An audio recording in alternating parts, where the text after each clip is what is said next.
Hello comrades, it's the Finnish Bolshevik. The socialist realist method in architecture emerged during the course of debates surrounding three large construction projects, which basically helped to define what it looks like and what it's trying to do.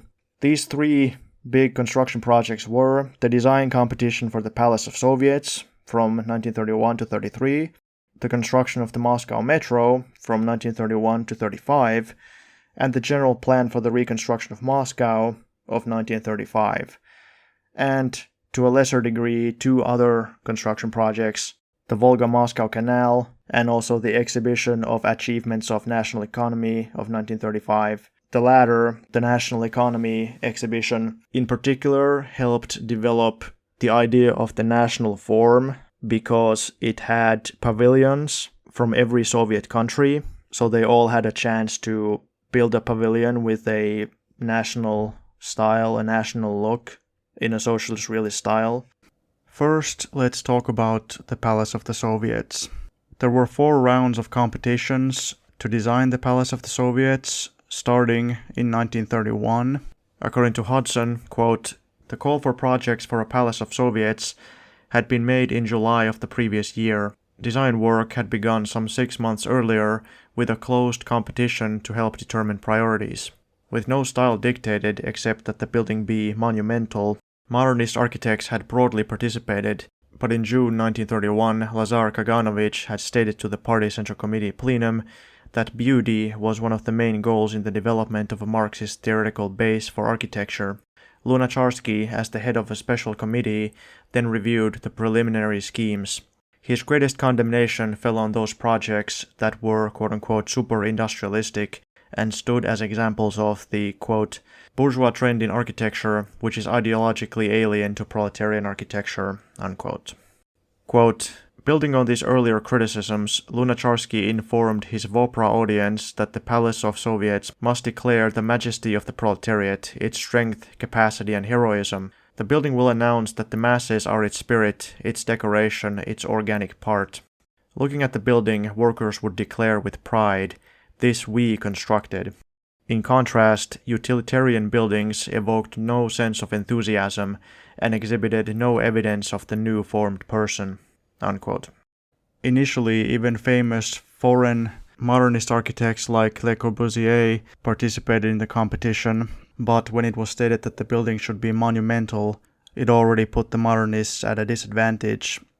And when additionally aesthetic nihilism was condemned, it basically ruled out modernist monstrosities such as that of Le Corbusier. According to very famous architect Iofan's memoirs, Stalin personally selected the site for the Palace of Soviets. In 1931, Comrade Stalin, together with the building committee of the Palace of the Soviets, chaired by Comrade Molotov, visited the proposed site. I believe Comrade Stalin was attracted by its excellent situation at the center of the city, near the Moscow River and the Kremlin. Comrade Stalin carefully inspected the site and listened attentively to the views of the assembled architects." Unquote. Iofan's design ended up winning the competition several times, but even his original design was not considered good enough even though it won, so the design evolved throughout the competitions. In the end, the Palace of Soviets ended up not being constructed, possibly because of technological difficulties, but also largely due to the start of World War II. But it was still highly significant in setting forth many of the future guidelines for socialist realism in architecture: monumentality, optimism, beauty, which were embodied in a classicist-influenced building. At this point, in 1932, the competing architectural organizations were all merged together into the Union of Soviet Architects. Quote, "Representatives from all the architectural organizations met on 4th of July 1932 to form the Union of Soviet Architects, and thereby carry out the Central Committee's decree of 23rd April abolishing all independent cultural organizations. Whereas other speakers had stressed the need for diversity and for maintenance of group positions, architect Alabian, in his address, made clear the party's intent. The party's April declaration, he proclaimed, was a call for the Soviet intelligentsia to draw closer to socialist construction. Such work demanded joint collective labor in a struggle for greater expertise, for an idea, and for artistic quality. He said, We must seize all group labors and eliminate all group tendencies in order to move forward and fulfill those tasks that the party has placed before us. Echoing these thoughts, the party member and former president of Movano, V.A. Markov, added the voice of the workers in defense of the elimination of the competing organizations. Architects had to form a single union because the old organizations failed to provide the results demanded of them by the working class. Workers were displeased with little boxes for houses, dissatisfied with the ideology of the clubs and palaces. The workers demanded the idea contained in the Palace of Soviets. But architects, he concluded, had been unable to meet these demands because they had wasted their efforts by pursuing conflicting paths. Now architects had a direction, the general line of the party, unquote. Now let's talk about the Moscow Metro. The Moscow Metro was also highly significant for the rise of Socialist Realism because it was largely inspired by classicism and emphasized many of the same principles as the Palace of Soviets, monumentality and beauty, and condemned nihilism. Capitalist writer Udovicki-Selb writes, quote, "Among these achievements were the 2 Moscow subway lines, completed as we saw, at staggering speeds under Kaganovich's command. For most of the second half of the decade, with 3 metro lines built by 1941, moderns and conservatives competed feverishly in building the best stations. Moderns and conservatives, by which he means more modernist-oriented architects and sculptors, and also more classicist-oriented architects, competed feverishly in building the best stations, glittery underground salons that made New York's subway look like a sewer, in Wright's own words, that is, American architect Wright. Kaganovich had a point when he asked in his memoirs, 'Where do you see here, bourgeois gentlemen, the destruction of personality, the destruction of creativity, the destruction of art?' Unquote. Obviously nowhere. Yeah, the Moscow Metro was such a huge project that tons of architects collaborated on it. There are stations done by constructivists, there are stations done by classicists, there are stations done by rationalists, and they all do look a bit different, but the entire construction still has a pretty unified look. It's not as if every station is very jarring. You wouldn't really recognize the ones made by like rationalists or other modernists. You wouldn't recognize them as being kind of modernist unless you knew that they were and you kind of thought about it for a second. Some of them were fantastic, some of them had certain design flaws, some of them were criticized a little bit, but as a whole, the entire construction is amazing and nobody really received any terrible criticism for the relatively small mistakes that they made. Perchik writes, quote, 4 years have passed since the plenum of the Central Committee of the party heard the report of L.M. Kaganovich on the Socialist Reconstruction of Moscow and the cities of the USSR, and adopted the decision on the necessity of building the subway. And now, in opening the first section of the subway, one of the most magnificent creations our age has produced, the working class of the USSR can justly pride itself in its great achievement. In 1931, on the eve of the plenum of the Central Committee, a heated discussion was carried on in the Soviet press and among the municipal workers as to whether Moscow needed a subway.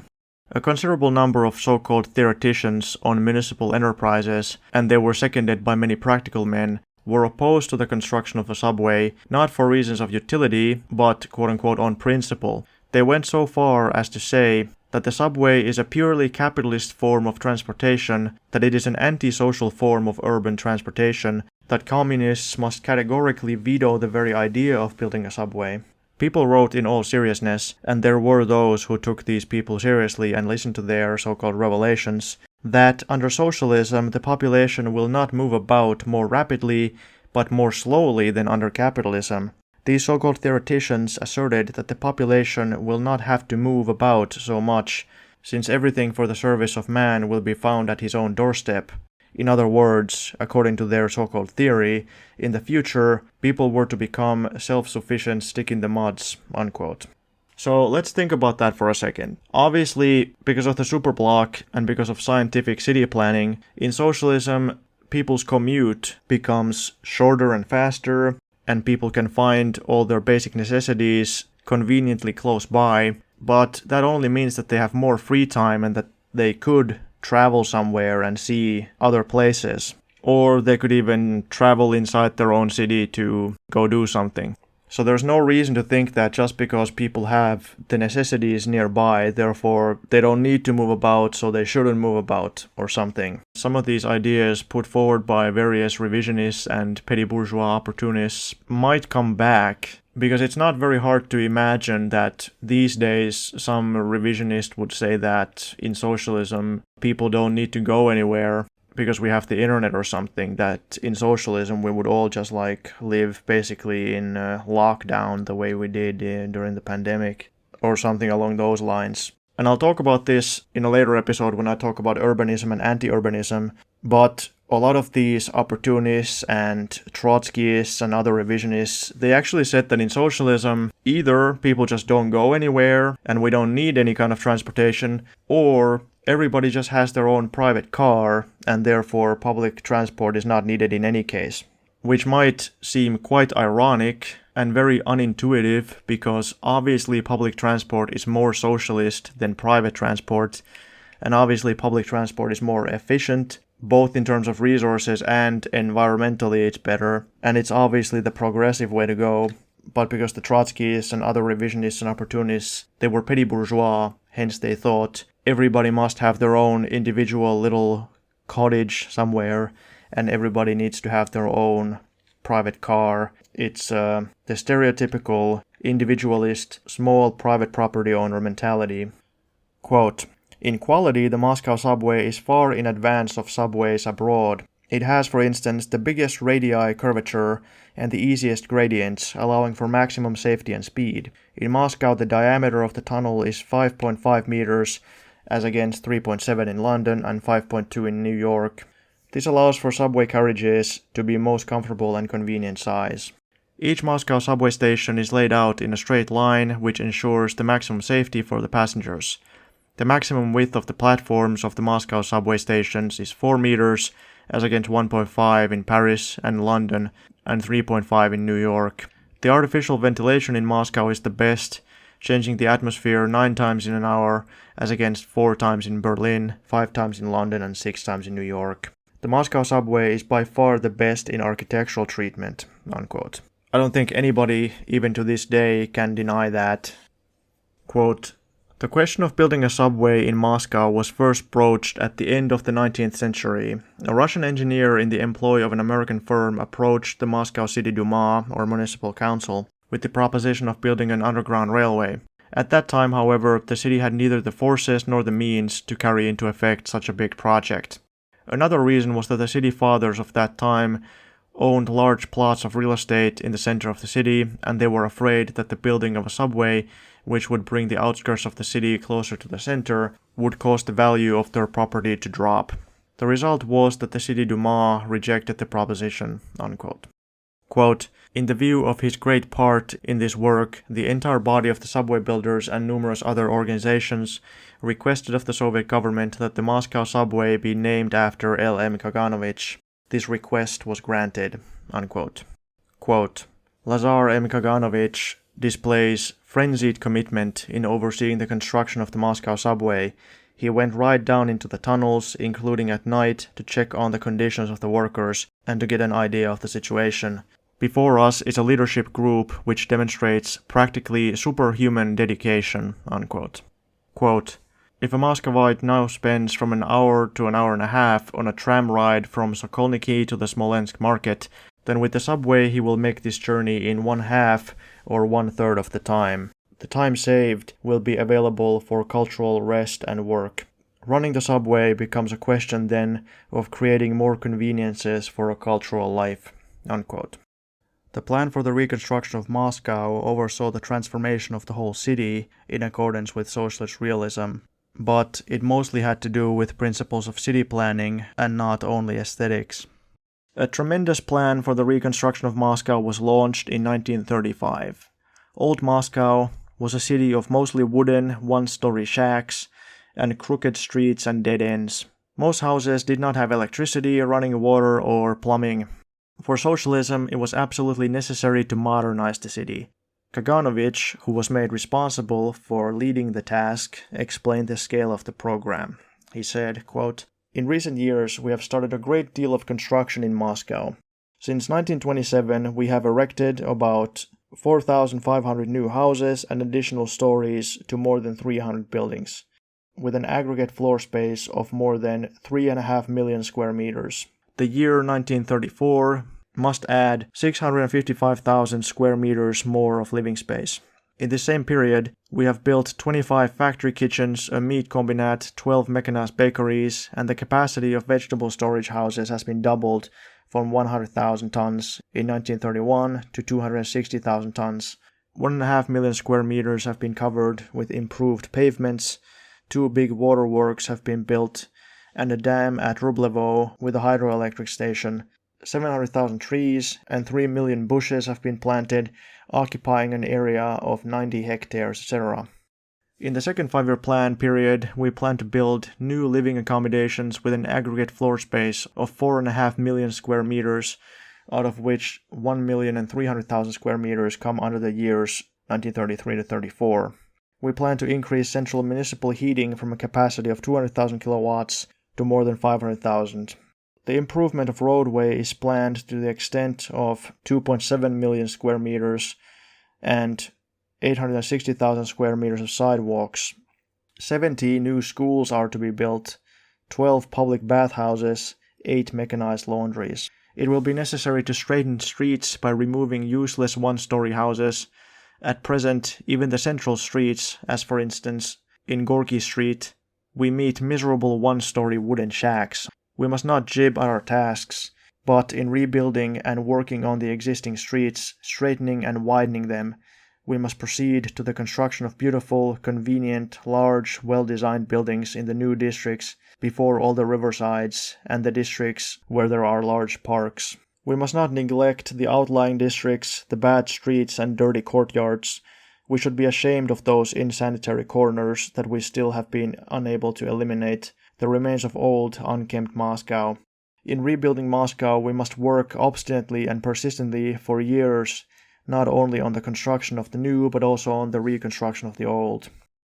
The Bureau of the Moscow Regional and City Committees of the Party and the Presidium of the Moscow Soviet deemed it the most important economic and political task, in line with the beautifying, improving and cleaning up of the whole network of central streets, to introduce a minimum of order in the rest of the streets of Moscow after eliminating the unendurable insanitary conditions of the separate lanes, blind alleys, courtyards, old buildings, to repair the half-crumbled buildings which can be restored, to rid the city of the hastily knocked-together shanties which still stand in some parts of the city."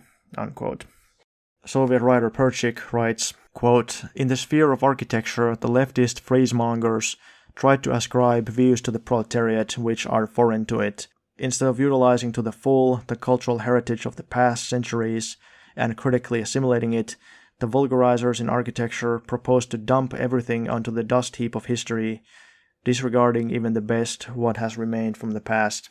The decision of the Council of People's Commissars and the Central Committee of the CPSU decisively rejects any such attitude towards architecture and demands the utilization of the best examples of classical and modern architecture. The planning of a Soviet city is a vast and complex undertaking such as no other epoch has contemplated, and indeed, can one speak seriously of planning in former epochs at all? The so-called planners of the past were either utopians who left us only the outlines of their utopia cities without having built anything in real life, or architects who built various ensembles, for the most part certain public squares, particularly during the Renaissance, or bourgeois so-called planners of the type of the Paris prefect Haussmann, whose plan followed a horizontal scheme and ignored the height of buildings, that is, solved only one problem, the movement of traffic, including the movement of artillery shells. As is known, in replanning Paris, Haussmann chiefly pursued the aim of depriving the workers of the opportunity of building barricades in the crooked and narrow streets which were inaccessible to artillery fire. So-called town planning under capitalism can no more be considered actual planning than the so-called planning of an individual enterprise, trust, or even entire branch of capitalist industry can be considered organized or planned capitalism. This, of course, does not mean that Soviet town planning has nothing to learn from the past. On the contrary, there is much that can and must be taken from the rich heritage of the architecture of the past, particularly from the masters of the Renaissance, much that can be learned even from contemporaries. however limited the aims they set themselves. But the Soviet Union approaches this experience as it approaches all the culture of the past, critically adapting it to the interests of the working class and all the toilers." Unquote. The Soviet government and the Communist Party stated that Moscow should be reconstructed using the best that architecture created throughout all of human history has to offer. Quote, "The Central Committee of the CPSU and the Council of People's Commissars of the USSR considered that the best examples of classical and modern architecture, as well as the achievements in the technique of building construction, must be utilized." Unquote. And that's also an important point, that although imperialist architecture generally is reactionary, and although imperialism generally is incapable of creating progressive art and progressive ideas, it has still created and continues to create new technology. So even though ideologically imperialism is reactionary and we cannot use the ideological representations created by imperialism, it still creates new building technology, which we should utilize. The Moscow Reconstruction Plan then served as a model for other cities and was thus of immense importance. Quote, "The ideas of the 1935 Master Plan by themselves proved of great value for town planning, both Soviet and international. The plan became standard, guiding town planning throughout the country. Besides, its principles had even wider repercussions. Thus, Patrick Abercrombie largely borrowed from them in working out his plan for the post-war reconstruction of London in 1943. Unquote. Quote, "The principles emerging out of the Moscow Plan were set down and later elaborated into a code, of which the following points appear as the most significant. 1. Limiting population size and growth of cities. Limiting the size and spread of cities is to be based on planned forecasts of the city population, the economic base of the city, the rational distribution and size of residential zones, etc. This is basically to stop the uncontrolled spread of slums and overcrowding. I'll talk about this more later. 2. Planned construction and servicing of cities. The construction of cities and the provision of public facilities and services are to be followed by a sound organization of the various land uses, etc.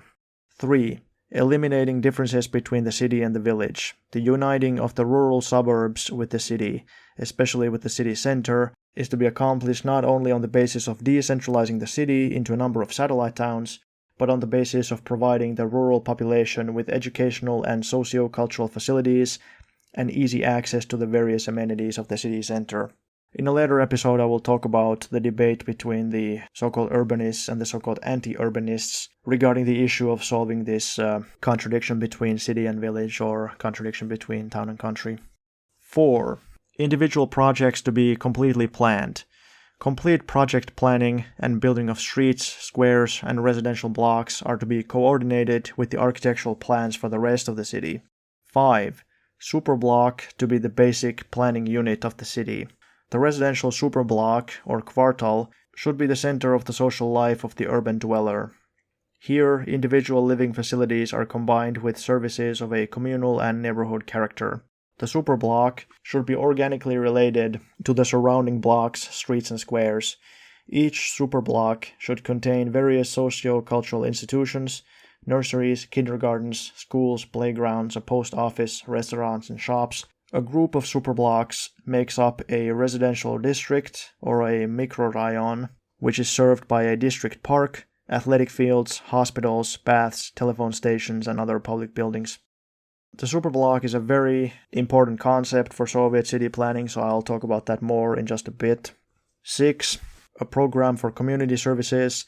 Consideration of optimum municipal service facilities goes beyond technical construction of water mains and sewage disposal units to include as well the entire complex connected with the satisfying of political, industrial, living, and aesthetic demands. 7. Individual approach to each city. In other words, each city will have its own distinct feel and distinct look, also tied to the city's history. 8. The regard for national tradition in architecture and city planning. The Soviet planners aimed to utilize the best examples of the national heritage in architecture and city planning, at the same time combining them with the latest achievements of world architecture and city planning science. Thus, architectural monuments of the ancient Russian cities of Novgorod and Kiev, of Vladimir and Suzdal, and architectural compositions of Moscow and Petersburg, on which many great Russian and non-Russian architects, such as Rastrelli, Basinov, Kazakov, Rossi, Zakharov, and others worked, provide examples of the best tradition of Russian national architecture. The Soviet architect-planners' aim is not to reproduce mechanically ancient principles of planning, but to give further development to the national city planning tradition in the light of the new demands and a new content of life of the contemporary Soviet city. 9. The city as a quote-unquote living organism. The underlying theme of every plan is that the city is planned as a single tectonic and social organism, so that all the features are subordinated to a single comprehensive idea. 10. Other principles. In addition, certain principles, perhaps less fundamental but also important, included a. The priority for housing and favorable living accommodations over all other considerations. B. The utilization of standard design for residential projects, employing local building resources and industrial methods of construction. C. Development of the city center as a political, administrative, and social core of the city. D. Exemplification of the principles of Socialist Realism, and E. The principle of recognizing the value of criticism and self-criticism." Unquote. Lunacharsky also talked about the importance of the city center. In the Soviet idea, the city center should be the political, administrative, cultural, and ideological core of the city. So Lunacharsky says that there should be the most monumentality.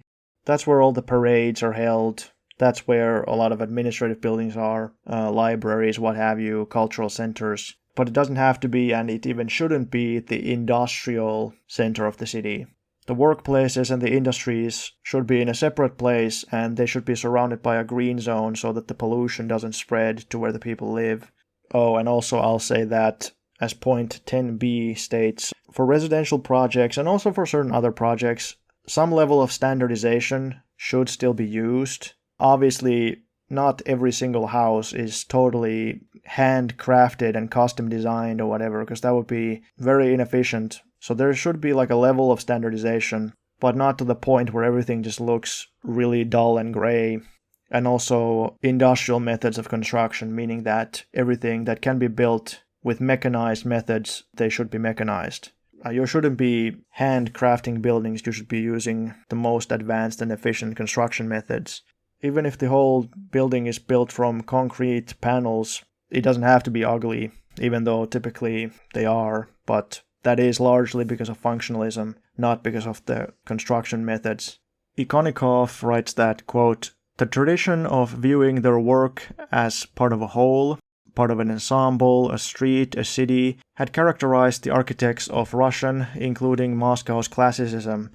This tradition disappeared during the period of eclecticism, that's late 1800s, early 1900s, while Art Nouveau and constructivism soon after it opposed it with the so-called from inside outwards methods, but this progressive tradition was restored." Unquote. Cities in the USSR were organized into flexible living units called micro-districts or mikrorayon, containing smaller units called superblocks. The superblock was basically the fundamental building block of a Soviet city. Every superblock has all the most important stuff inside of it, and they also share other important things with other superblocks, forming micro-districts, which is also very convenient for planning because basically, as every superblock is mostly self-sufficient and the micro-districts are also even more self-sufficient, you can kind of just slap them wherever you want. You can put more micro-districts next to each other. Each inhabitant of a superblock should have all the necessary services within walking distance. Grocery store, the most basic kind of healthcare, kindergarten, playground, those should be within walking distance inside the superblock, and then things like schools, libraries, they would be shared by several superblocks inside a micro-district. The workplace usually would be outside the micro-district and you would get there using public transport. In the Soviet Union, if the workplace was industrial, then the industries were basically in a separate area. The industrial areas and the living areas were separated, and there was a green zone between them to stop pollution and even noise from disturbing the living area. Each mikrorayon was isolated from major traffic arteries, and the interior was restricted to all but very light traffic. The enclosed nature of the mikrorayon greatly reduced the level of noise pollution experienced by residents, something still visible, or rather audible, to this day. The traffic on Andersa Road in north-central Warsaw, for example, is generally very loud.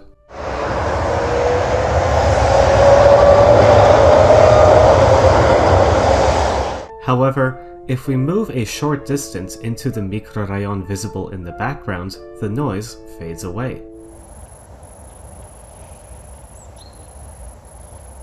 And people in capitalist countries these days, they wonder how to combat climate change and how to eliminate private cars and whatnot, but the Soviet Union had already solved this issue nearly a century ago. You just have centralized public transport going from the living area to the work area. Blumenfeld writes, quote, "In all cities, old or new, the basic unit of planning is the superblock, organized as a neighborhood unit. A group of superblocks surrounded by major traffic arteries compose a residential section. The size of the superblock varies from 15 to 25 acres with elevator apartments to 30 to 37 acres with wooden two-story houses. In addition to the dwellings, the superblock contains nurseries for the children from 2 months to 3 years, and kindergartens for those from 4 to 7, and the community center called Club. Generally, schools as well as stores have been related not to the individual superblock, but to the residential district as a whole." Unquote. Bader writes, quote, "A variety of approaches to the organization of housing was mooted, but in the end, the notion of a basic planning unit or a superblock accommodating about 1,000 to 1,500 people was adopted. In it, all the necessary day-to-day facilities like schools, shops, and so forth would be within walking distance. The provision of facilities to meet day-to-day needs combined with a measure of local autonomy was expected to go some way towards creating a sense of neighborhood." Unquote. Quote, "Journeys to work were to be short, and public, not private, transport was to dominate. Norms were established to govern the time spent journeying to work. In large cities, a 40-minute trip to work was deemed the maximum acceptable. Prescribing journey to work times was intended to ensure the rational location and staging of both housing and employment nodes. To protect people from pollution, strict land use zoning was required. Where necessary, adequate green buffers would separate noxious industry from housing. Within the city, traffic patterns were to be rationalized. Heavy traffic flows were to be accommodated by designated streets so as to minimize both congestion and noise. Industrial areas were to be served by integrated transport systems whose routes were to be strictly segregated from residential areas." Unquote. Imagine a city without noise. Here's some more information about the superblock. City planner A.P. Ivanovsky, quote, "regarded the repeatable urban block, well designed and serviced, as the key to socialized planning." He says, "What was created by our revolutionary overturn must manifest as the decision to build whole blocks, precisely as is being done in Armenikent, in Azerbaijan. When resolving the matter of the block, group of blocks, or even an entire neighborhood of the city, dwellings, laundries, kindergartens, etc. can be rationally distributed. But if you must resolve the issue separately per lot, nothing good will come of that, of course. Before everything else, I recommend the construction of blocks or groups of blocks as fully serviced complexes. Further, I recommend designating space within the boundaries of this block for household garden plots that will still exist even within a fully socialist economy, clean inner block courtyards, gardens, and children's playgrounds." The urban block, as described by Ivanitsky, is socialist on two accounts. First, planning entire blocks for an entire urban region is possible only by virtue of land socialization. Under a socialized land regime, planners and municipalities have the luxury to disregard the fine grain of individual plots and instead focus on larger, more comprehensive solutions. Second, each of these carefully designed blocks incorporates essential supplementary social programs such as laundries, kindergartens, allotment gardens, and common-use green spaces. Other neighborhood-scale programs like upper schools and markets are allocated by larger catchment areas. For a practitioner like Ivanitsky, who lauded rationality, the benefits of repetitive block planning were immense. state-sanctioned block types could easily be deployed, and their use saved time, money, and effort in both the planning and construction phases of socialist city development. If the urban block's inherently socialized nature was not reason enough for local administrators to support its use, Ikonnikov supplied them with economic justifications. In a typical pre-revolutionary neighborhood of Baku, he argued, the typical block is extremely small. Small blocks require many streets, and in a modern city, streets are paved and have sidewalks and streetlights, infrastructure that is paid for and maintained by the local municipality. A large block, say a 20-hectare block, from the point of view of city improvement and planning, takes up 4 blocks in the old system but eliminates 4 unnecessary streets. This means that the city economizes on the length of piping, paving, interior sidewalks, street lighting, etc. An extremely interesting prospect opens up if we go towards this type, Ikonnikov argued.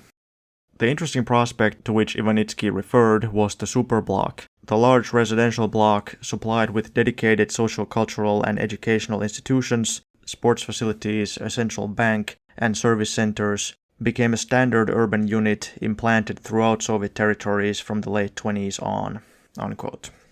Because the superblock was basically largely self-contained, so you had most of the stuff you want inside your own superblock.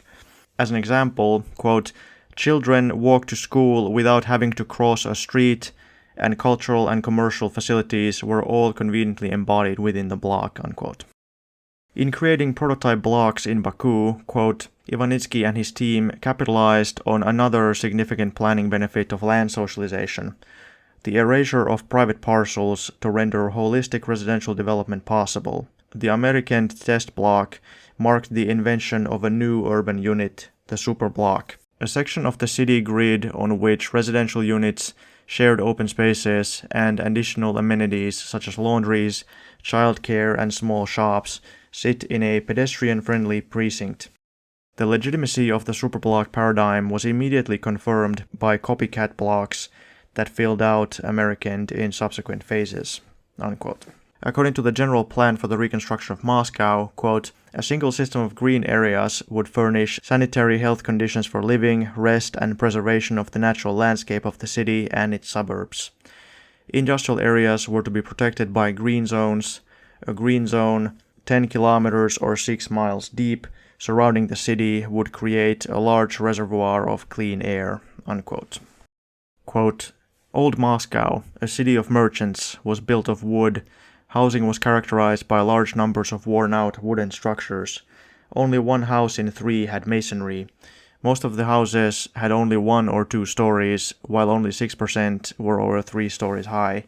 Moscow's municipal services before 1917 were poor and far too limited. Only 18% of the homes had a central heating system, while more than 50% of the dwellings were without running water. In per capita electric power consumption, Moscow was last in line among the big cities of Europe, unquote. However, new Moscow would have none of these problems. Quote, the plan was predicated upon the ultimate provision of public services and communal facilities for the entire Moscow population. All the capital's pipes and wires were to be tucked away in a subterranean collector system which would run alongside the tunnels of the subway. The gas mains were to supply the factories, laboratories, offices, and homes with 20 million cubic feet of gas a year, the water mains with 500 million gallons of water every day, in contrast with 130 million gallons in 1934. Telephone wires and electric cables, sewage pipes and distant heating tubes conveying hot water, steam and heated air from central heat and power plants were also to be enclosed in these collectors, unquote.